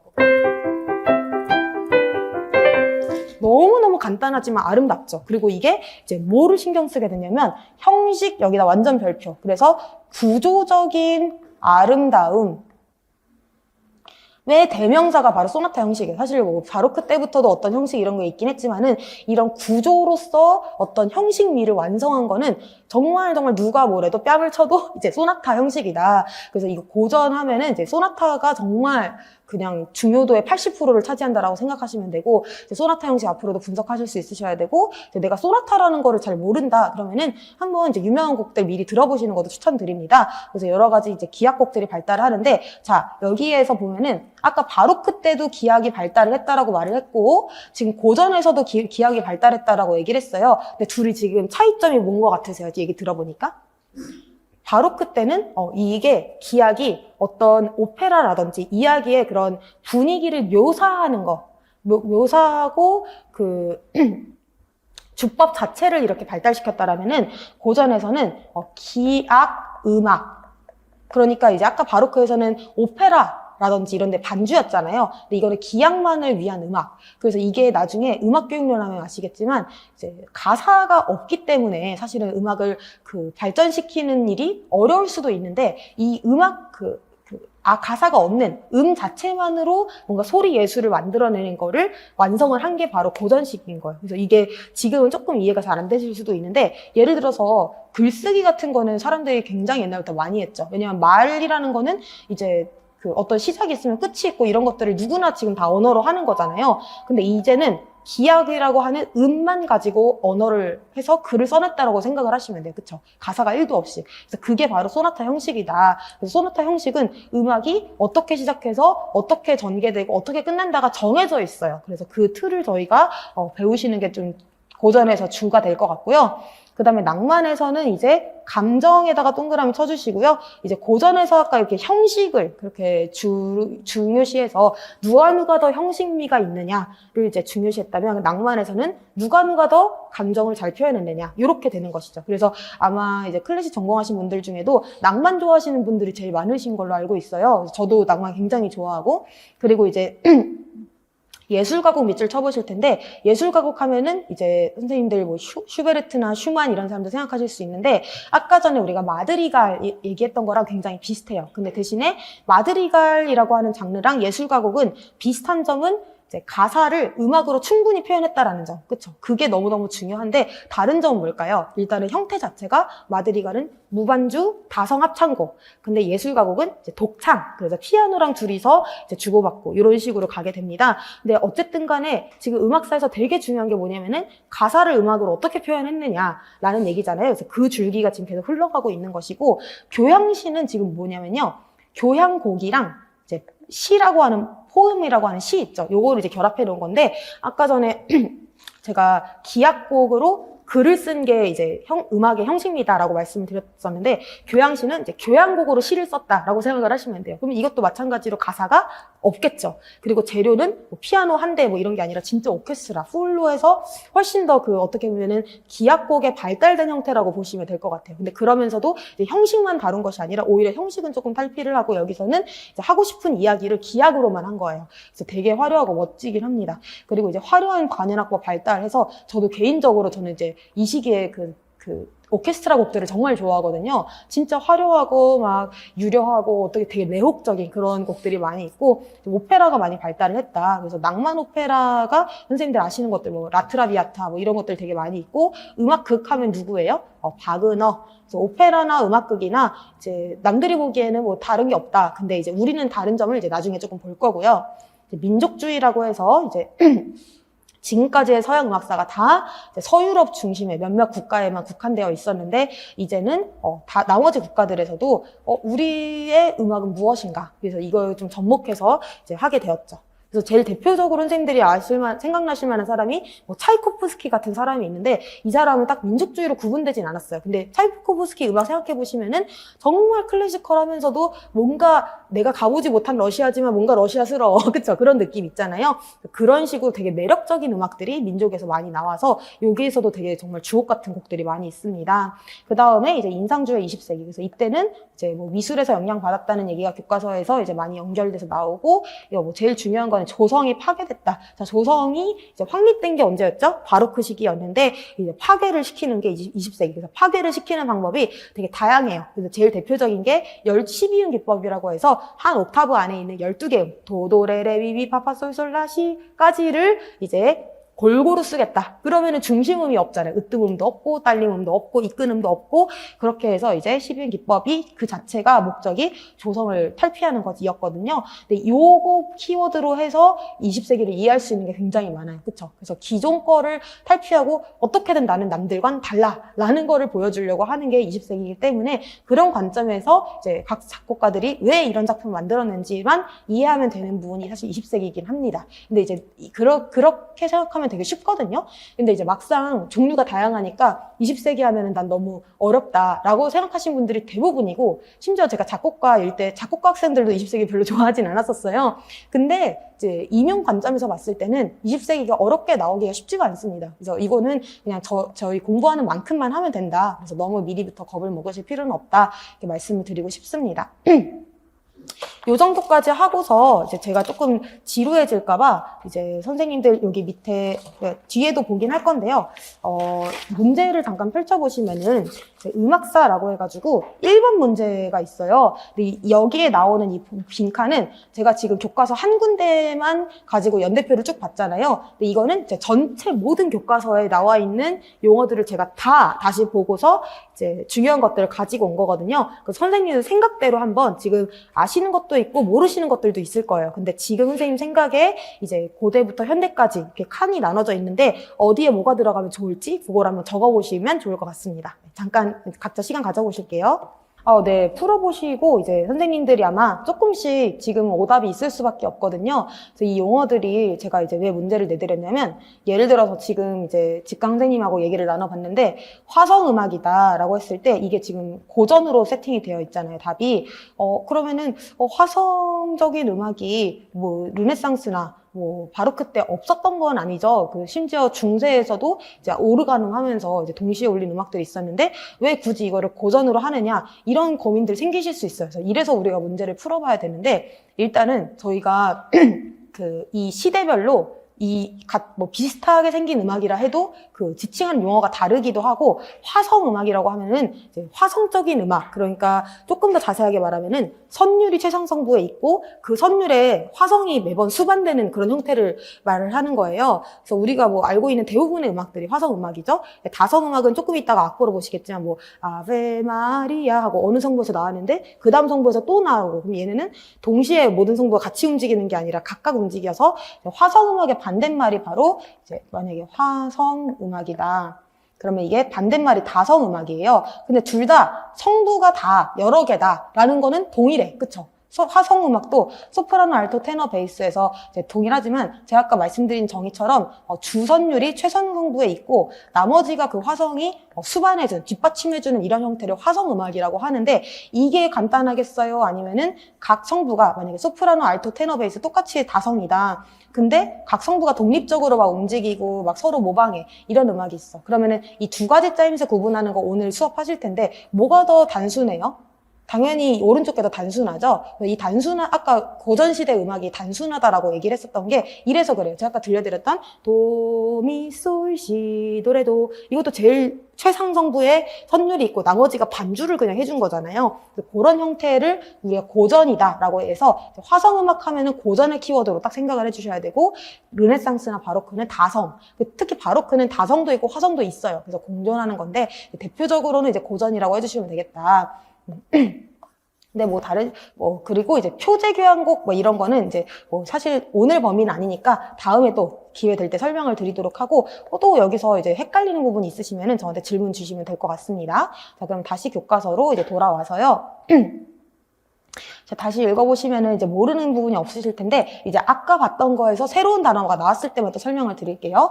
중세 보시면은 모테트라는 말이 나왔어요. 그래서 모테트 하면은 종교 음악 같죠, 왠지. 그래서 종교 음악 중에 하나인데, 요게 이제 그런 모테트라고 하는 장르가 이제 발달을 하게 됐다. 그래서 요 정도 알아두시면 되겠고, 이제 공부를 하실 때는 만약에 이제 지금 모테트라는 말을 내가 들어봤는데 조금 이게 무슨 말인지 정의가 확실하게 기억이 안 난다. 좀 정리를 하고 가고 싶다. 그러면은 이제 저희 교과서 분석 교재에 12쪽을 펴보시면은 중세음악 용어 이런 식으로 써 있거든요. 그래서 여기에 마침 모테트를 제가 빼놨는데, 이게 빼놓은 이유가 이제 몰라서 안 쓴 게 아니고 교과서에는 모테트의 정리를 굳이 안 했더라고요. 그래서 제가 이런 거를 섬세하게 반영을 한 건데요. 이제 나는 이걸 정리를 네 문장으로 해볼 수는 있겠죠. 나머지 말은 그럼 뭐냐면은, 이거는 제가 교과서에 있는 거를 가지고 온 거니까 이제 교과서에서 다루는 거 정도는 내가 확실하게 외우고, 내가 조금 벅차다. 그럼 모테트라는 거는 그냥 언급이 됐으니까 중요하긴 한데 지금은 넘어가자, 이렇게 생각을 하셔도 된다는 뜻이에요. 그래서 그 정도로 아시면 될 것 같고, 르네상스 같은 경우는 지금 종류가 많아져서 아까 전에 마드리갈 랑 샹송 얘기를 했는데 칸초나랑 리체르카레라는 말이 나왔어요. 그래서 칸초나, 리체르카레 이런 것들은 이제 좀 처음 보는 장르신데, 중요한 건 이게 옆에다가 이제 기악 장르라고 써주셔서요. 우리 조금 전에 문제 푸셨을 때도 이제 르네상스 시기에 뭐 독립적 기악 음악의 태동 막 이런 표현이 있었는데, 이런 식으로 기악 장르가 시작이 된 게 르네상스예요. 그러면 이 장르들이 지금은 리체르카레라는 장르 연주에 우리 좋아해 막 이런 말 한 번도 안 써보셨죠? 저도 사실 음악사로만 이제 접해본 게 리체르카레인데, 리체르카레라는 말을 지금 들어보셨으면은 이게 나중에 어떤 식으로 변화하는가라는 게 또 이제 음악사에서 중요하게 되거든요. 아까 전에 저희가 성악에서 그 마드리갈 리즘이라는 게 왜 중요한지, 그전에는 없었던 개념이 지금 생겼잖아요. 근데 그 마드리갈이라는 것이 오페라에도 기악적으로 영향을 줬고, 그게 나중에 낭만 시기에 와서는 이제 예술 가곡이랑도 연결이 된다, 이렇게 말씀을 드렸잖아요. 근데 지금 기악 장르들도 이제 그 특징들이 있어요. 그래서 칸초나, 리체르카레 이런 것들이 바로크 시기에는 또 어떻게 변했고, 그게 또 이제 이후에 어떻게 변했고, 이런 것들도 오늘 좀 추적할 겁니다. 그래서 이제 만약에 내가 오늘 생소한 단어가 있다 그러면은 이제 우리 나눠드린 프린트라든지 아니면은 교과서 분석 책 있잖아요. 거기다가 내가 딱 들었을 때 모르는 단어들 옆에다가 적어 놓으세요. 그러면은 그 챕터마다 이제 몰랐던 용어들을 적어 놓으시면은 그걸 나중에 또 복습을 하시기가 좋잖아요. 그쵸? 그래서 이제 교과서에 있는 용어는 이제 모르는 게 없이 하고 가자라고 이제 말씀을 드리고 싶고요. 자, 바로크 음악이 왔습니다. 근데 여기에서 통주 저음의 시대, 여기다가 형광펜 별표 쳐주시고요.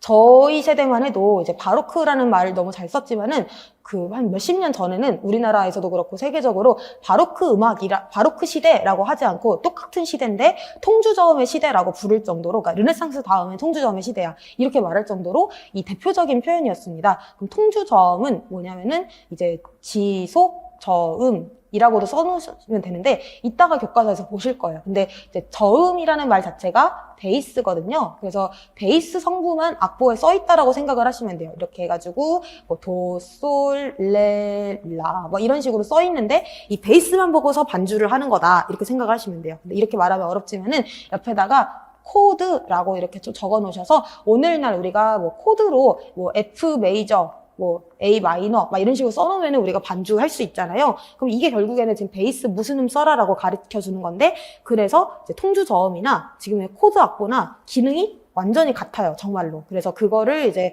치환하는 연습도 저희가 하실 거고요.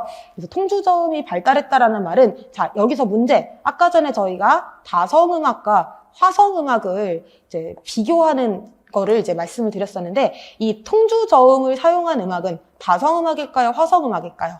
화성음악이겠죠. 그러면은 이 음악은 과거보다는 이제 미래에 더 가까운 음악인 거예요. 그쵸? 그러니까 새로운 시대를 이제 열은 거예요. 그 전까지만 해도 다성적으로 뭔가 교회하면 우리가 생각나는 그런 홀리한 음악들을만 하다가 이제 더 간단하게 이제 화성적인 음악을 이제 만들어줬어요. 그러니까 고전 시기에 그런 기반이 되는 것이기도 하고, 이게 바로크의 또 엄청난 특징이기도 해요. 그래서 바로크는 이 두 가지 음악이 공존했다라는 거 생각해 주시고, 아까 전에 오페라는 말씀드렸고, 오라토리오도 말씀드렸는데, 칸타타까지 해서 이 세 가지가 이제 바로크 시기의 대표적인 극음악 세 가지 장르예요. 그래서 이거는 기본적으로 이 세 가지 장르가 공통점은 뭐고 차이점은 뭔지를 확실하게 알 수가 있으셔야 돼요. 그래서 예전에는 이런 정도 수준이 임용에 나왔었는데, 지금은 기초 이론 때 끝내고 가야 된다. 심화반 때는 이 이상을 할 거기 때문에 이 세 가지 용어가 익숙하시도록 이제 눈에 지금 딱 박아 놓으시고요. 투가는 완전 다른 얘기예요. 지금 이 세 가지는 제가 뭐라고 했냐면은 바로크 시기의 대표적인 극음악이라고 말씀을 드렸어요. 그러니까 그런 이야기가 있고 그게 음악과 결합한 형태다. 그리고 이제 노래하는 사람도 여러 명, 반주하는 사람도 여러 명, 이렇게 해가지고 성악적으로나 기악적으로나 굉장히 화려했던 것인데요. 후가는 성악이 있어 없어? 없어요. 완전한 기악 음악이고요. 또 다성적이에요, 화성적이에요? 다성적이죠. 그래서 이렇게 짜임새가 다성적인 것과 화성적인 것이 바로 그때는 공존했는데, 그 두 가지가 이렇게 장르별로도 공존을 했지만은 한 곡 안에서도 공존을 해요. 그래서 그런 예시들이 교과서에 이따 나올 테니까 보실 거고요. 그 다음 모음곡 하면 뭘까요? 이것도 마찬가지 기악 장르예요. 그래서 우리가 바흐의 뭐 프랑스 조곡, 프랑스 모음곡, 수트를 이제 조곡이라고도 하고 모음곡이라고도 하는데, 이거는 완전히 기악만을 위한 것인데, 이거는 춤곡에서 왔어요. 그래서 그 춤곡은 선생님들 생각해 보시면은 단순할까요? 복잡할까요? 단순하겠죠. 왜냐면 춤추는데 그냥 반주 음악인데 음악이 제 갈 길을 가버리면 안 되잖아요. 어느 정도 이제 지금도 스우파 같은 거 생각해 보시면은 이제 그 배경에 깔리는 음악은 분위기도 일정해야 되고 빠르기가 일단 일정해야 되겠고, 음악적으로 막 지 혼자 드라마틱한 게 아니라 어느 정도 막 반복도 있고 비트가 어쨌든 좀 일정한 게 있어야 되잖아요. 춤곡이 딱 그런 스타일이에요. 그러니까 예전에 생각해 보시면은 교회 음악일 때는 아까 전에 박과 박자 얘기를 했는데 그 뚜렷한 박자 개념이 없는 상태였거든요. 근데 이제 춤곡은 박자가 뚜렷한 대표적인 초기의 음악이에요. 그래서 이제 모음곡은 그 악장별로 그 춤곡의 그 빠르기가 일정하게 들어가게 되거든요. 그래서 알르망드 쿠랑트, 그 알쿠사지, 사라방드 지그 해가지고 이런 얘기 이제 공부하셨던 분들은 들어보셨겠지만, 그 당시에 춤의 그런 박자 패턴들이 한 악장마다 이렇게 들어가 있어서 걔네들을 모아놓은 게 이제 모음곡이다. 그래서 여기에는 뭐 리듬이라든지 박자 같은 것들이 이제 일정하다라는 것들이 좀 특징이 됩니다. 그리고 또 이때 그 모음곡 하면은 조성적으로는 특징이 뭐가 있을까요? 우리 아까 전에 바로크 시기에 장단조 조성이 확립됐다 그랬는데, 모음곡은 그 박자적으로는 이제 악장마다 이제 특징이 있다라고 말씀을 드렸고, 또 이제 조성은 통일되어 있다. 그래서 만약에 뭐 알쿠사지 순서대로 이제 다른 장단이래, 다른 패턴의 그런 그 춤곡에 그 모음곡이 이제 모아져 있다고 해도 조성은 이제 한 곡이면은 이제 다 같다라고 이렇게 볼 수가 있습니다. 여기 중요한 작곡가들의 이름들이 이렇게 써 있는데요. 피타고라스 플라톤은 이제 이론가인 거고, 레오냉 페로탱은 이제 거의 이제 중세에 대표적인, 그러니까 최초로 기록된 사람들인데 이 사람들 옆에다가 노트르담 악파 이렇게 적어주시고요. 노트르담은 어느 나라에 있어요? 프랑스 파리에 있잖아요. 그러니까 이제 프랑스라는 그 지역적인 위치를 좀 생각을 해주시고 여기에서부터 이제 기록된 그런 교회 음악이 태동되었다라고 생각하시면 되겠고 이제 르네상스 와서는 조스케행, 팔레스트리나 이런 사람들이 이제 굉장히 모테트라든지 미사라든지 이런 곡들도 많이 남겼고 라쏘가 나중에 해석음악 이런 걸 많이 남기게 됐고요. 그다음에 비발디, 라모, 바흐, 핸델은 아마 많이들 아실 거예요. 라모는 조금 익숙하지 않으실 수 있는데 그래서 요 정도 이제 아시면 될 것 같고요. 이 밑에 기악곡의 종류 있죠. 이거는 오늘 나갈 건 아니고 이제 그 뒤쪽에 우리 악기들 할 때 기악곡 종류할 때 이거 다 외우셔야 되거든요. 그래서 이것도 미리 한번 읽어보시는 것도 나쁘진 않을 것 같다 이런 생각이 들고요. 다음 페이지 한번 넘어가 보실게요. 여기부터는 이제 형식과 균형의 음악이라고 해서 고전 얘기했잖아요. 그래서 이 형식이라는 얘기가 결국에는 기악음악이에요, 항상. 그래서 기악음악 써주시고 거기에서 그 형식의 최고봉은 소나타 형식. 그래서 저희 아까 전에 악구, 악절, 그 다음에 뭐 큰 악절, 도막 형식 이런 얘기도 했잖아요. 이런 얘기들이 사실은 이제 몇 도막, 그 두 도막 형식이다, 뭐 큰 악절이다 이런 얘기들은 되게 아니지. 그러니까 이런 이론들 자체가 고전 시대에 완전히 확립이 됐고요. 사실은 그렇게 두도막 형식 자체는 바로 그때부터 있었어요. 춘곡이 대표적으로 두도막 형식이었거든요. 근데 이제 그거를 세도막 형식, 겹세도막 형식, 그 다음에 뭐 론도, 바로크, 그다음 소나타 이런 것들을 이제 다 형식들을 정립한 게 다 고전이에요. 그래서 이것들은 다 가사가 없어. 그러니까 악기만 놓고 선생님들 한번 작곡을 해보세요. 그러면은 쉽지가 않거든요. 나중에 학생들한테 창작을 시킬 때도 뭔가 주제가 있고 가사가 있으면은 거기에 맞게 그 작곡하는 거는 어렵지가 않아요. 지금도 싱어송라이터들이 되게 많잖아요. 근데 기악만 가지고 아무 주제도 없어. 그냥 작품 번호 몇이야. 근데 작곡을 한다 그러면 되게 막막하지 않으세요? 그래서 그런 것들을 이제 만들어내는 것이 바로 형식이다. 그리고 화성음악 했을 때 반대되는 말이 아까 전에 다성음악이라고 말씀을 드렸고 절대음악이라는 말은 제가 말씀드린 것처럼 제목이 없는 거. 그래서 여기다가 반대되는 표현이 뭐냐? 표제음악이다. 그러면은 나중에 선생님들 또 음악교육론 할 때 음악교육 철학 같은 거 보실 때 아시겠지만 음악 자체로 하는 얘기가 있다. 라는 것은 절대음악에 가까워요. 근데 표제음악은 이 음악이 사실은 하고 있는 얘기가 따로 있어. 막 누구의 사랑 이야기라든지, 뭐 아니면은 뭐 무슨 뭐 전쟁의 이야기라든지. 그래서 그런 음악 외적인 이야기를 다루고 있는 걸 표제음악이라고 얘기를 하고, 요 개념은 나중에 음악 철학 이해할 때도 도움이 되니까 알아주시면 좋을 것 같아요. 그래서 요런 개념이 있고, 뭐 글루크 하면은 작년에 오페라 개혁 나왔던 사람이니까 그거만 적어놓을게요. 글루크 하면 오페라 개혁이라고 해서 오페라를 개혁한 일이 있어. 그래서 이거는 지금 배울 건 아니고요. 하, 모, 배에다 동그라미 쳐주시고 이 세 사람을 뭐라고 하냐면은 빈, 악파라고 얘기를 합니다. 그래서 빈에 있었던 사람들인데 이 사람들이 공통적으로 소나타 형식을 이제 확립을 하고 다 심포니를 만들었어요. 심포니는 이제 소나타 형식을 이제 오케스트라에 적용을 한 거거든요. 심포니가 교향곡이랑 같은 말인데 이제 그래서 이것들을 이제 다 확립을 한 사람들이에요. 그래서 빈악파. 그래서 올해 시험에 뭐가 나왔냐면은 제2 빈악파가 있어가지고 이 이름을 쓰는 게 이제 문제 나왔었습니다. 제2 빈악파는 언제 나오냐면은 여기 현대음악 할 때 쉔베르크와 이제 그 등등 제자들 등등등이 있는데 그 사람들이 똑같이 빈에서 셋이서 이제 악파를 형성을 해서 이제 음악에 새로운 바람을 불러일으켰는데 그러다 보니까 이런 이름들이 좀 나타나게 됐다. 자, 그 다음에 낭만도 좀 빠르게 볼게요. 이제 개성. 그래서 아까 전에 우리가 감정을 표현한다 이런 말을 했었잖아요. 그래서 자유와 개성 옆에다가 감정 이것도 적어주시고요. 아까 전에 예술가곡은 말씀드렸죠. 음악이 가사를 막 묘사하는 거. 근데 교향시는 뭐라고 했었죠? 교향곡으로 시를 쓴다. 그러니까 이제 표제 음악인 거예요. 이것도 표제 음악에다가 교향시 연결을 해주시고요. 표제 교향곡도 이제 연결해 주시고. 그래서 교향곡은 교향곡인데 주제가 있어. 그래서 예를 들어 뭐 아까 전에 말씀드렸던 사랑의 막 그런 이야기라든지 이런 게 들어갈 수가 있고 성격 소곡은 뭐냐면요. 여기 옆에다가 기악곡 이렇게 적어주세요. 그러면 이 기악곡은 기악곡인데 성격 속은 예를 들어서 강아지 왈츠 이런 거 아시죠? 따라따라따라따라따라따라따라따라따라따라 뭐 이런 곡이 막 있어. 그럼 너무 예쁘잖아, 쇼팽곡 같은 거. 그럼 되게 짧고 막 재밌고 한데 이게 막 형식미가 있냐? 그럼 형식을 따른 건 아니거든요. 그렇다고 이게 막 가사가 있냐? 막 그런 건 아니에요. 그래서 이런 작은 그런 성격 소곡들이 있었고 기악곡 중에서도 괄호치고 피아노 이렇게 적어주세요. 그래서 이때 피아노 곡들이 굉장히 많이 쓰여졌다. 그래서 그리고 이제 작곡가들 옆에다가는 슈베르트 하면 대표 장르가 뭘까요? 예술가곡 써주시고 멘델소는 뭐 조금 나중에 좀 더 자세히 보시고 쇼팽 슈만 하면 옆에다가 피아노 이렇게 적어주시고 리스트 브람스는 나중에 대결 구도로 저희가 또 이제 다음 시간에 볼 예정입니다. 그리고 이제 나머지는 이제 여기까지만 우리 요 페이지까지만 이제 전체를 다 보고 그 다음부터는 이제 오늘 거기까지만 볼게요.